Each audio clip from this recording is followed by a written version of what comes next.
Alright, so today I've been thinking about a thing that I saw in a movie, an old movie from the 80s. And it was this movie called Legend.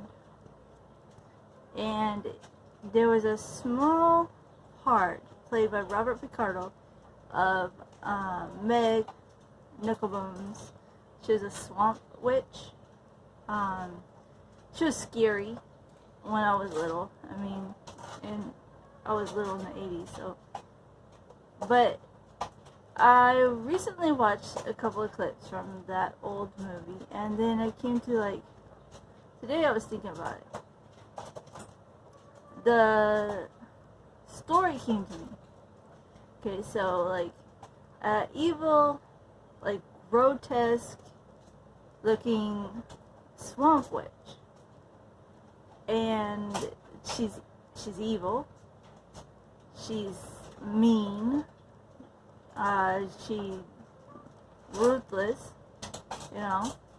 and there's like a town nearby, just outside her swamp, and the people know that there's something even scarier coming toward them. There's a bigger monster, but it's coming through her way, and so they want to kind of secure their area, but she's a threat too. So they have to eliminate the monster to protect themselves from the bigger monster. So in my head, I have the story. They hire or they send the hero. And the hero is like the typical, suave, beautiful, the embodiment of what a typical movie hero would look like.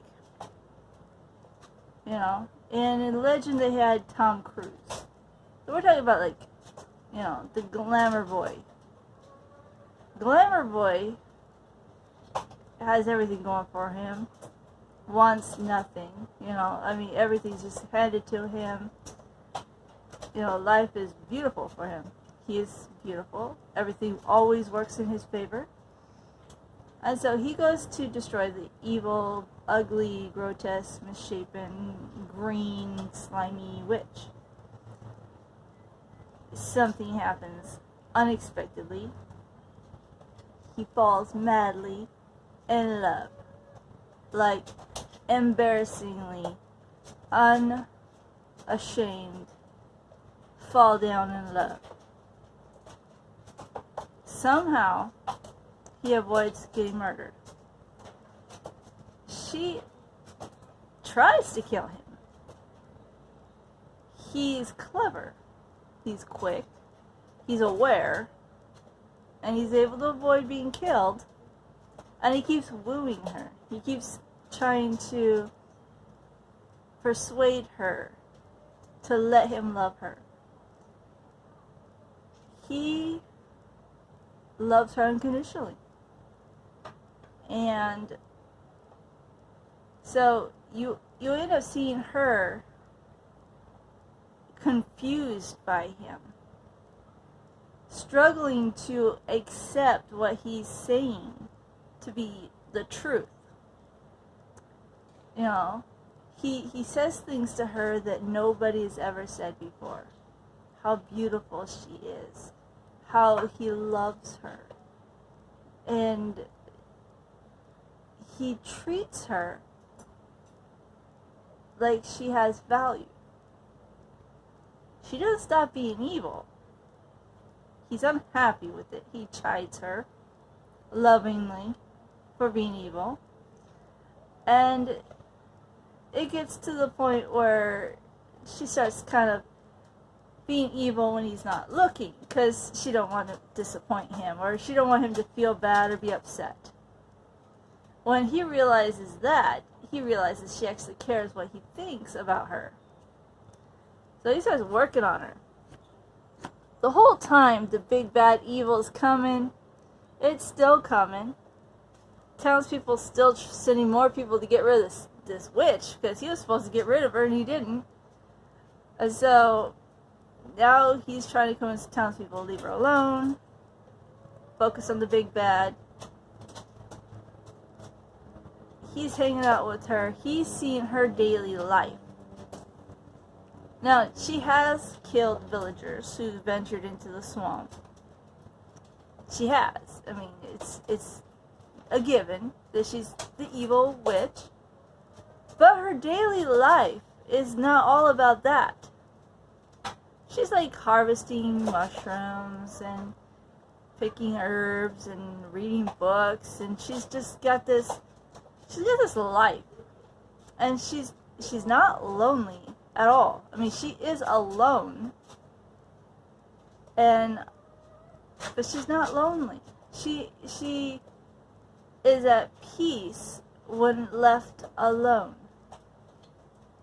And her peace is disturbed when people come stomping through and wrecking the place and disturbing her peace and invading her sanctuary, basically. So, she's got a little, like a pet, and it's like a salamander, and, you know, she's brewing something, she's cooking, and he asks her if she's gonna put some eye of newt in there, and she covers the little salamander's ears. Oh, she's like, and then she like points up at a jar, and it's written on the jar, right? And he looks at her, and she's like, he can't read. Like, it's like she doesn't want the salamander to know. The salamander can't read the jar, so it's okay. He won't be offended. Just don't say it out loud. Because apparently he can understand the language. I don't know. So it's like this funny moment in my head between the characters. And my characters are getting to the point where he's comfortable around her in her home. And while she's cooking, and he's asking if she's gonna, like, cast a spell to dry up the cow's milk, and she's gonna do something to cause roosters to lay eggs, and all these, what kind of brewing she does, and she's looking at like, I was just making fertilizer for my nightshade that was an imported plant from my travels that I take care of, and it's been sickly. I don't know what you're talking about. You know, I'm just taking care of my plant, you know. And there'd be another time where she's cooking something, and he's like, oh, is that another elixir poison? And she'd be like, not everything is about you. And he's looking at her, she's like, okay, I was gonna poison you, but you caught me. And he's like, oh. And so his best friend from the village asked him, how do you sleep in that house? Because he, like, moves in with her. And he's like, how do you sleep? She's not killing you in the middle of the night. He's like, oh, she tries. She tries, but I sleep in a circle of salt. And the guy's like, that works?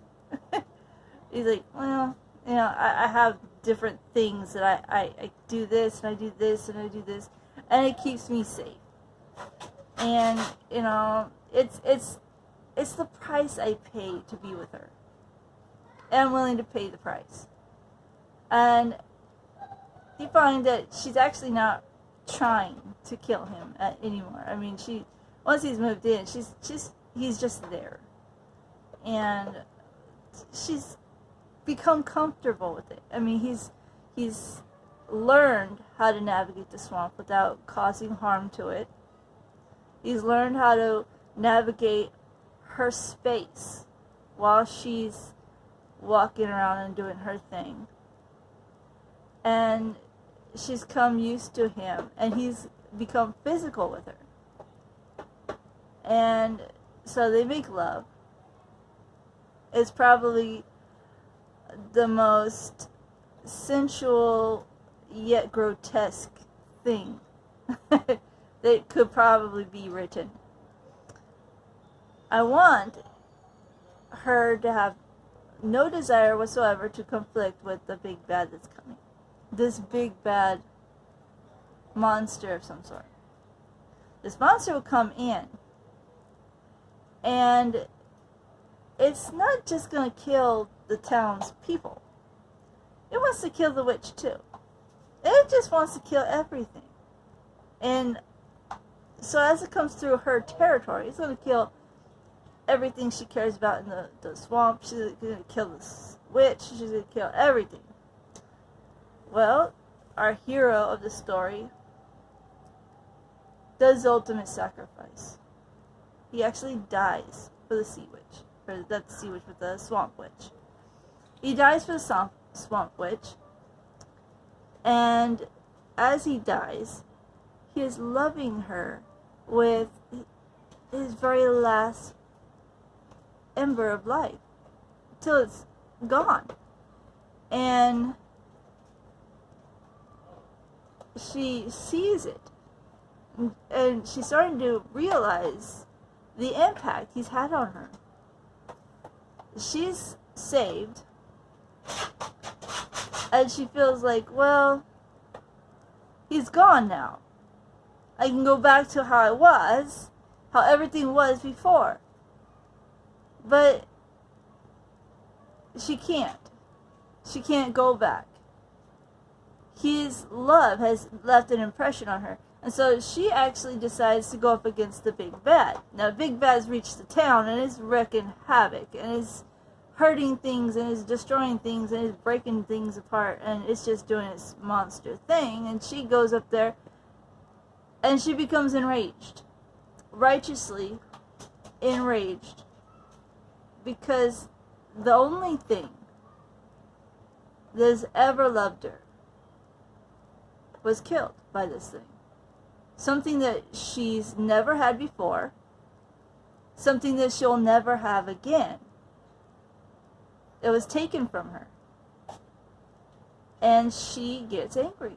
She gets enraged. She is desiring a level of vengeance that she had never experienced before.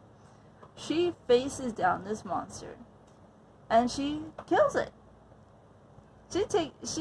Her emotional state and her magic and her strength and everything, she wins out. She was the bigger bad than that thing was. Everybody thought that was the big bad. She's the big bad. Townspeople thank her. They decide they're going to build a monument of her in the town. They've decreed that her swamp is off limits. Nobody can go in there. It's her swamp. Will be protected and defended. If anybody encroaches on it, they will defend from the outside. She will take care of the inside. Anybody who infringes on her is forfeit of rescue. They won't look for them. They won't come for them. They won't look. They won't try to save them.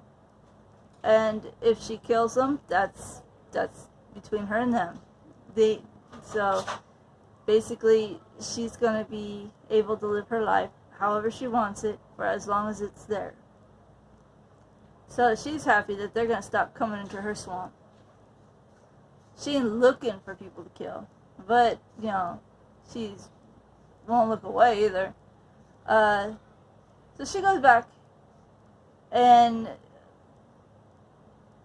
the end of the story I want to show is like her interacting with the memories of him and speaking to him like he's there. The things that he influences, the things he made for her to make her more comfortable, and her finishing out her life a little more whole, but missing him a little, but content. She can live a full life content without what society says you need. She don't need kids. She don't need another spouse. She didn't need to go out and find another lover. She didn't need to find a friend. She was perfectly fine and whole as she is. And she just misses him. So she talks with him. And eventually she dies of old age. And it was this sweet ending of her just taking notice of things. So I just wanted to like have this whole thing be from her perspective and it be about her being accepted for what she is, who she is, not being demanded to change, being requested, but love being provided regardless. Having love, losing love, and having a whole life. And so it just seemed a different level of complete for me. A different level of wholeness in the character. To not meet anyone's standard for anything. Not be pretty. Not be popular. Young. You know. Not be maternal. Not be kind or cooks good or just anything that would be that draw. I wanted her to be something that was seen for who she was and accepted. The love that he has is unnatural. And I think it's highly desirable. That's the love everybody should have. Something that doesn't look at the boxes you checked off. And so, it's just a thought, but I have a book I'm already working on, and I need to take down notes so that I can come back to this later. But I kind of like this one, and I might take down the notes and come back to it hopefully soon. But I didn't know if there would be an audience for it. It's probably something that would be for me only, because I'm kind of bizarre that way. And don't mind me, I'm in my pajamas. I just needed to get a video out, and I had this idea that I thought, well, I could document it by talking. And that way I don't forget it, because I do forget. I forget a lot. So I thought I'd throw up a quick video and just talk about this idea I had. And anyways, that was it.